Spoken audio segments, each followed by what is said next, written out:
tenis como el Pochito. Rol Cargo, lo pueden hacer a través de su Instagram, @rolcargo o al WhatsApp 0999 42 47 27. Repito, 0999 42 47 27. Está con nosotros el general Luis Altamirano, ex comandante del ejército. Lo saluda Juan Javier Benedetti. El Ecuador está en alerta máxima. Un informe de inteligencia advierte posibles atentados contra el presidente y su gabinete. Su opinión, por favor, general. Bueno, buenos días. Gracias por la invitación. Un saludo cordial a la audiencia. Es preciso tener una lectura crítica al comunicado del gobierno. Mire, un jefe de Estado y funcionarios del gobierno que ocupan posiciones que son de carácter sensible siempre están sujetos a niveles de riesgo, desde un nivel bajo, un nivel moderado, un nivel inclusive muy alto. No podemos desconocer que estas amenazas tienen un carácter permanente, que hay amenazas también que son de carácter estructural, pero al mismo tiempo, si analizamos cómo se ha presentado esta noticia y asumimos una posición crítica, sí genera varias interrogantes y varias dudas. O sea, no podemos deslindarnos del análisis de este evento, de los factores de la política interna del país. Allí siempre ha habido un perverso juego en la construcción de narrativas que ha jugado un rol en el diario vivir, en un ciclo interminable, digo, de anuncios no solo desde el gobierno, sino también de los opositores políticos. Por eso a mí me llama mucho la atención tal cual se ha presentado esta información, porque, mire, con todo respeto, lo que digamos aquí no cambiará en nada la percepción de la mayoría de las personas de aquello que ya fue anunciado por el gobierno, pues los hechos a la final se leen desde una orilla de conveniencia, y es una orilla que está llena de apasionamientos políticos. Cuando se dice que la gente no come cuento, esto en la realidad, en el mundo actual, los especialistas en comunicación son muy conscientes que la falta de alfabetización digital, la desinformación intencional, la tecnología, hace que las noticias se diseminen y no haya un procesamiento de carácter crítico, y ahí el periodismo juega un factor fundamental. Porque mire, ¿cómo se presenta esta información? General, buenos días. Fanny Macías, qué pena interrumpirlo, pero quiero aprovechar que estamos con usted porque uno de los libros que yo recomiendo siempre que estoy hablando de seguridad es su libro De la paz a la guerra, en la cual usted aborda diversos temas. Si el que nos está escuchando y viendo no ha leído el libro, vaya a comprarlo porque es interesantísimo. Pero dentro de esta narrativa que estamos hablando, hay una frase que a mí me encanta dentro de su libro que dice: Ecuador ya no enfrenta delincuencia común, sino estructuras criminales transnacionales con capacidad de cooptar, infiltrar y atacar.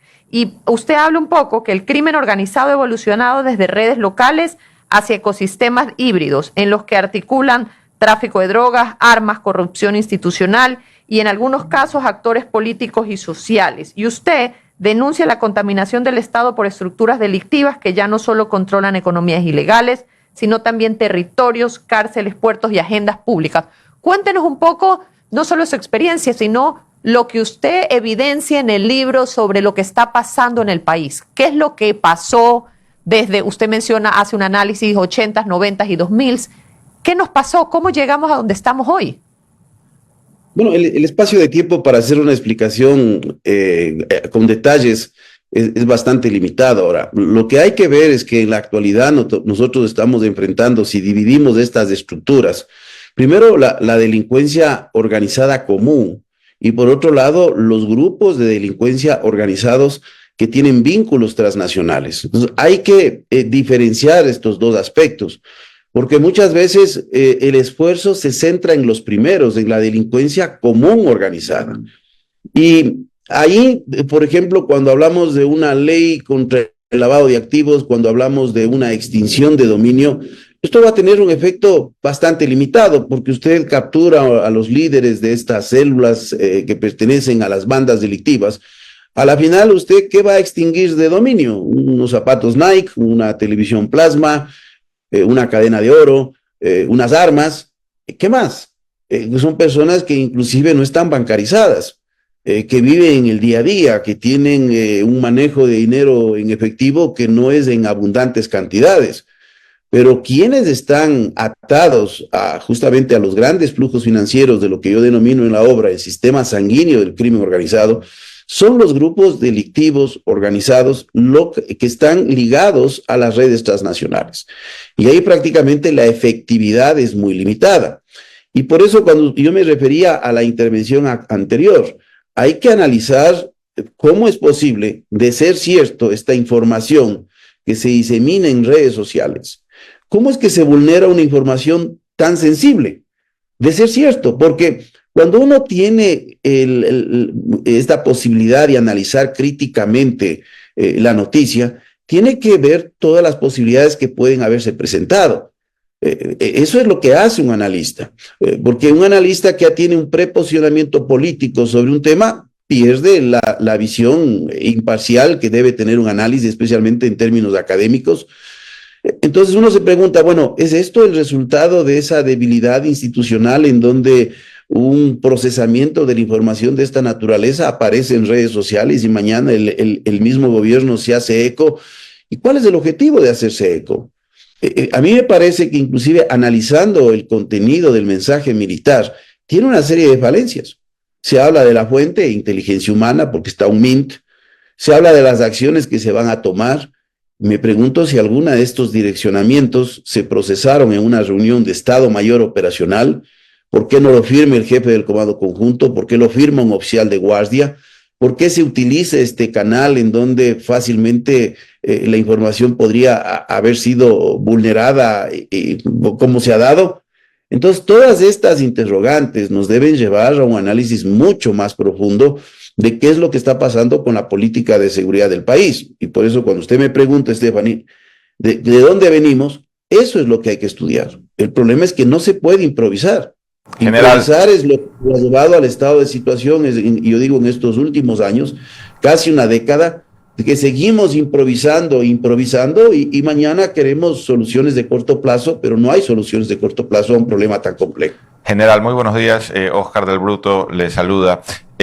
Nos llama la atención, por supuesto, el momento en el que llega esta amenaza, o por lo menos el reporte de existir esta amenaza y la declaratoria de alerta máxima.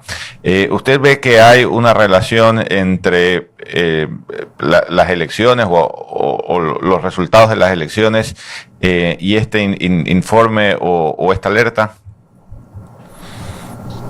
Podemos dar varias lecturas a este elemento. Yo lo que cuestiono es, primero, la veracidad de la información. En segundo lugar, el por qué esta información, de ser cierta, se hizo público. Y en tercer lugar, por qué, haciéndose pública la información en redes sociales, el gobierno se hace eco de la misma, cuando a la final, ¿cuál es el rédito que se está buscando obtener para unos y para otros? Entonces, yo creo que hay que manejar el tema de seguridad con una mayor prudencia. Estamos frente a un gobierno que va a tener un periodo presidencial de 5 años, ya ha pasado un año. Entonces, es el momento de sentarse a establecer un plan integral de seguridad, porque la ley lo manda. O sea, la ley establece en la Ley de Seguridad Pública del Estado que a los 3 meses tiene que existir una planificación. Hasta ahora esa planificación no ha sido presentada. Entonces, yo creo que hay que salir de este juego político y hay que entrar a una solución de Estado, no de gobierno, con la finalidad de ir eliminando elementos de carácter estructural que pueden darse con intervenciones que se den simultáneamente con el eje de violencia y otras intervenciones estructurales de mediano y de largo plazo. Pero hay que sentarse a hacer ahora. Y uno de esos elementos fundamentales del cual no se habla es justamente la modificación de la arquitectura de seguridad del país, y Stephanie lo mencionaba en el libro que es publicado hace más de un año, pero en las entrevistas que he venido dando y algunas asesorías hace más de 3 años, he mencionado estos cambios en la arquitectura de seguridad, pero nadie habla de estos elementos, porque también hay lógicas institucionales, hay resistencias desde las propias instituciones, y también hay esta penetración en el Estado de enlaces criminales que buscan vulnerar y debilitar al Estado frente a la situación que estamos viviendo en la actualidad. Entonces hay que tomar, ahora el toro por los cuernos. Ya dejémonos de narrativas. Esto que estamos discutiendo no cambia la situación ni la perspectiva de la política de seguridad que tiene el país, y eso es lo que tiene que mostrarse a las personas del día de hoy. El general, dentro de su libro hay una de las frases que a mí dentro de la información es, usted me recuerda que decía que cuando se hizo el estudio sobre las escuelas fiscales, los chicos decían que en el marco de cuánto podían acceder y de los tiempos podían acceder a las drogas. ¿Usted se acuerda de esa frase? Stephanie, sí, primero le agradezco la mención que ha hecho de la obra y la recomendación también que lo ha hecho, especialmente para las personas que quieran estudiar de manera profunda cómo llegamos al estado de situación actual desde una perspectiva histórica, estructural y constructivista, desde los años 80 hasta mediados del año 2024, que es el periodo de tiempo que abarca la obra. El microtráfico en el país comienza a tener un desarrollo mucho más profundo a partir del año 2014. Y esto se produce por un cambio en el sistema de pago a las estructuras locales que se da a través de pagar los servicios del tráfico internacional de estupefacientes, lo que era el encalentamiento, el despacho, la contaminación en lanchas o en el uso de embarcaciones de pesca o en puertos a través del pago con droga. ¿Y esto qué generó? La necesidad de monetizar. Tenemos, en el libro yo menciono inclusive dosis de 25 centavos. Y hay que recordar que esto generó una mayor cantidad de flujo de dinero en las organizaciones delictivas y el crecimiento de las mismas, porque a la final había que vender, y para vender yo necesito una fuerza de mercado, y esa fuerza de mercado no se transforma en un vendedor que sale de un sitio, no, hay toda una estructura, en una boca, bueno, eso se conoce en Brasil, la boca de fumo, pero en todas esas estructuras en donde se vende, hay gente que vigila, hay gente que tiene un almacenamiento mínimo, hay el despacho, el mensajero, hay la recopilación de dinero, y esto va generando toda una estructura de dependencia, con ejercicio lógicamente de violencia sobre los miembros de esta estructura, que es el mecanismo disciplinar que se impone como ejercicio de la justicia criminal. Y por eso también tenemos los niveles de violencia que no solo se dan entre organizaciones delictivas en la defensa de territorios, sino en la imposición de disciplina al interior de las estructuras frente a las fallas, los errores o inclusive la intención de vulnerar a la propia estructura. Entonces es un asunto bastante complejo, pero mire, esto es un estudio reciente. Cuando estuve en una reunión de FESILDIS, un académico presentaba datos muy interesantes. En la actualidad, por ejemplo, tenemos en un trabajo que se hizo en la ciudad de Guayaquil, el 30% de los niños y jóvenes en las áreas más pobres del país tienen un conocido en una estructura delictiva, sea un familiar, sea un amigo, sea una persona por lo menos de vista o amigo del amigo o conocido del conocido. Y esto es grave, porque estamos frente a la presentación de un modelo social a seguir, un modelo que le presenta al niño y al joven especialmente atajos para buscar solucionar su vida, es decir, ¿para qué tengo que estudiar? ¿Para qué tengo que buscar una vinculación laboral? ¿Para qué tengo que utilizar recursos, hacer un préstamo, hacer un emprendimiento? Si a la final lo que tengo que hacer es esto que están haciendo los demás. Entonces estamos frente a un problema muy grave. El problema migratorio del Ecuador no se detiene, y usted, Stephanie, cuando leyó el libro, usted sabe que una de las causas que generó una gran desestructura social es el problema migratorio entre el 98 y el 2006. Solucionó en parte la estabilidad de la dolarización al principio de la misma, pero agudizó los problemas de carácter social, porque en Guayaquil en el 2005 ya había 65,000 pandilleros. Mire que en estos últimos 4 años tenemos cerca de 400,000 ecuatorianos que dejaron sus hogares. Entonces, hoy tenemos nuevos niños y nuevos jóvenes al cuidado de abuelos, de tíos, de terceros, niños y jóvenes que buscan su espacio afectivo en la calle, el grupo de amigos de barrio, la pandilla y ahora las organizaciones delictivas. Sí, general, una última pregunta de mi lado, ¿no? Usted nos hablaba un poco de las causas de este fenómeno de la delincuencia organizada en el Ecuador, nos remontaba al 2014. Yo quería preguntarle con respecto a lo que ocurre en Colombia, ¿no? Entonces, veo aquí un informe del año 2024, de octubre de 2024, en donde pues, se habla de un aumento casi exponencial de los cultivos de coca en Colombia. Estamos hablando de 253.000 hectáreas y parecería que eso está en aumento. ¿Qué puede hacer el Ecuador y qué? Porque, claro, parecería que esta cocaína necesariamente tiene que salir por los puertos o muy fácilmente puede salir por los puertos ecuatorianos porque está, digamos, en la frontera y por otras razones. ¿Qué puede hacer Ecuador frente a eso? El crecimiento de los cultivos de hoja de coca en Colombia es algo que comienza a producirse especialmente desde el inicio ya del proceso de paz. O sea, hay un crecimiento de carácter progresivo y muchas veces sabemos decir, bueno, es que el problema del Ecuador es que estamos en medio de dos grandes productores. No, el problema del Ecuador es la falta de institucionalidad.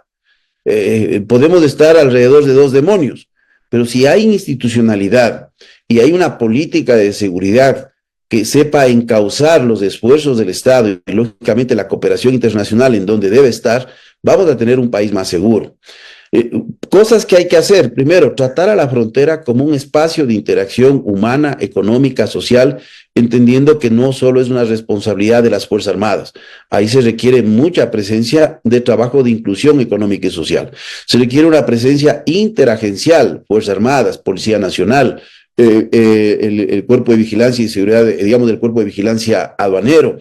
Se requiere a las agencias de regulación de control de hidrocarburos, de control de igual forma minero, pero si no se configuran estos centros de información y estos estados mayores ampliados, zonificando las zonas de intervención, a la final siempre estaremos siendo reactivos y hay que reforzar esas capacidades en frontera.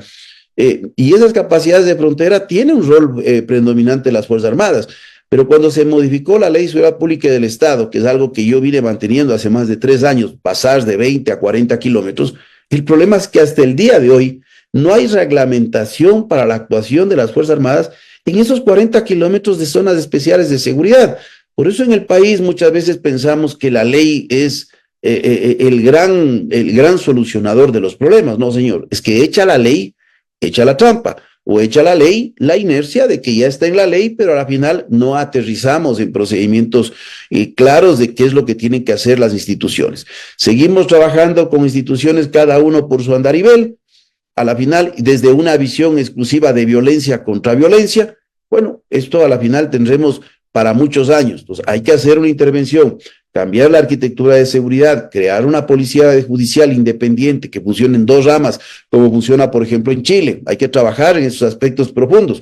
Un centro de agencia de medidas de confianza a nivel nacional, porque controles superpuestos es algo que se hace frente al crimen organizado, sobre todo para detectar elementos infiltrados en Fuerzas Armadas y Policía Nacional, y lógicamente las instituciones públicas. Entonces, todos estos mecanismos tienen que hacerse ya, y hay recursos, porque hemos visto que hay recursos para otras cosas, pero si no hacemos esto, no esperemos que el día de mañana, haciendo lo mismo, porque tenemos mayor voluntad, porque queremos cambiar las cosas, simplemente las cosas van a cambiar. General, muchísimas gracias por su participación y tenemos mucho que hablar en un gobierno donde se impulsará la extradición, militarización, reformas institucionales, cooperación internacional contra el narcotráfico. Definitivamente esto se convierte no solo en un objetivo político, sino estratégico. Así es que, como dirían en las buenas historias, continuará. Muchas gracias. A ustedes, Stephanie, muchas gracias. Un saludo cordial a todas las personas.